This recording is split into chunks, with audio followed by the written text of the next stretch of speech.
అలెక్యా చిట్టి పికిల్స్ ప్రస్తుతం సోషల్ మీడియాలో ఎక్కడ చూసినా వినిపిస్తున్న పేరు ఇది. అలెక్యా చిట్టి పికిల్స్ నాన్ వెజ్ పచ్చళ్లకు ఫేమస్. అంత పాపులర్ గా నడుస్తున్న పచ్చళ్ల వ్యాపారం ఒక్కసారిగా ఆన్లైన్ లో దుకాణం బంద్ చేయాల్సిన పరిస్థితికి దారితీసింది. ఇంతకీ స్టోరీ ఏమిటంటే, అలెక్యా చిట్టి పికిల్స్ వెనుక ముగ్గురు అమ్మాయిల కృషి ఉంది. చిట్టి, అలెక్యా, రమ్య అనే ముగ్గురు అక్కా చెల్లెళ్లు పచ్చళ్ల వ్యాపారం మొదలుపెట్టారు. రాజమండ్రి కేంద్రంగా తెలుగు రాష్ట్రాలతో పాటు ఇతర రాష్ట్రాలు, ఫారెన్ లో కూడా వీరికి కస్టమర్ల నుంచి పచ్చళ్ల ఆర్డర్లు వస్తుంటాయి. ఇంకా వీరి పచ్చళ్లు కూడా టేస్ట్ గా ఉంటాయని పేరు రావడం, డిమాండ్ పెరగడం తో పాటు కాస్ట్ కూడా ఎక్కువగా పెంచినట్లు తెలుస్తుంది. ఈ ముగ్గురు అక్క చెల్లెళ్ళు సోషల్ మీడియాలో ఇన్ఫ్లుయెన్సర్లు కూడా. దీంతో పచ్చళ్ళ వ్యాపారం జోరుగా సాగింది. గతంలో ఇన్స్టాగ్రామ్ వీడియోలో ఒక ఫన్నీ కామెంట్ తో అలెక్యా చిట్టి పికిల్స్ పేరు బాగా పాపులర్ అయ్యింది. మీ అలెక్యా చిట్టి పికిల్స్ లో రొయ్యలు పచ్చడి తినడం వల్ల నా భార్యకు కడుపు వచ్చింది అని ఓ అభిమాని పెట్టిన కామెంట్ తో చాలా పబ్లిసిటీ వచ్చింది. దీంతో పికిల్స్ టేస్ట్ ఎలా ఉంటాయో అని తెలుసుకోవాలని చాలా మంది ఆర్డర్స్ ఇవ్వడానికి ట్రై చేశారు. అందులో భాగంగానే ఈ మధ్య ఓ వ్యక్తి అలెక్యా చిట్టి పికిల్స్ కి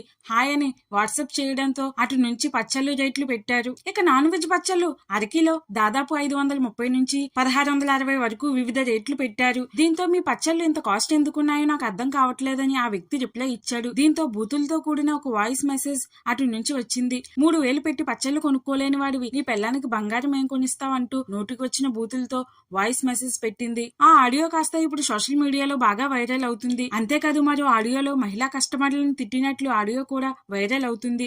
ఇక అలెక్యా చిట్టి పికిల్స్ పై నెటిజన్లు బాగా ట్రోల్ చేయడంతో దుకాణం బంద్ చేసుకోవాల్సిన పరిస్థితి ఏర్పడింది. వాట్సాప్ అకౌంట్ డిలీట్ చేశారు. ఇన్స్టాగ్రామ్ లో స్పందించడం లేదు. వెబ్సైట్ కూడా ఓపెన్ అవ్వడం లేదు. కస్టమర్లను గౌరవించాలని ఇలా నోటిదోలుతో మంచి పేరున్న బిజినెస్ ను క్లోజ్ చేసుకున్నారని నెటిజన్లు అంటున్నారు. మరి అలెక్యా చిట్టి పికిల్స్ పై మీ అభిప్రాయం ఏమిటో కామెంట్ లో చెప్పండి.